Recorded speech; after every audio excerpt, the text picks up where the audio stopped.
It's not important we're called Mindfire and live outside of town, or that this is something like our first event. We wanted to see some movies, so we did what we had to do under capitalism, threw some money at it, and tried to build the party with it. It's more important that we work with the Athens Free School, an ongoing series of anti-capitalist events in and around uptown. What's important is that rumor has it that an old fellow named George Semsel, who used to work around here, says that one summer about 50 years ago, Chick Strand lived in a chicken coop outside of town and snuck into the local school of film to use the lab that was there at the time. Strand was a pioneer of West Coast experimental cinema. Strand is best known as one of the improbable few who helped found Canyon Cinema in the early 1960s. The Bay Area organization that has since nurtured several generations of filmmakers. If you really feel like you have to pay an artist to enjoy art, throw them a bone. They need it more than we do, but we think it's better if you don't pay anyone for anything ever. Strand was trained as an ethnographic filmmaker. She studied anthropology at UC Berkeley and ethnography at UCLA. Ethnographic filmmaking has largely meant shooting degrading images of colonized black and brown bodies.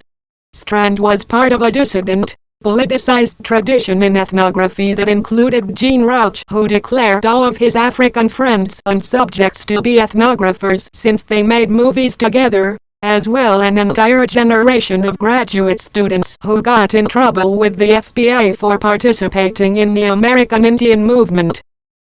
Strand's long-term partner was Neon Park, a psychedelic painter who people used to know from album covers for the musically talented hippie addicts called Little Feat. They were both interested in color.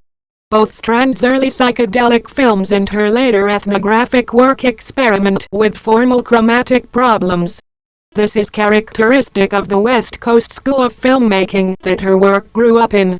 Like her colleagues, Strand used a lot of superimposition.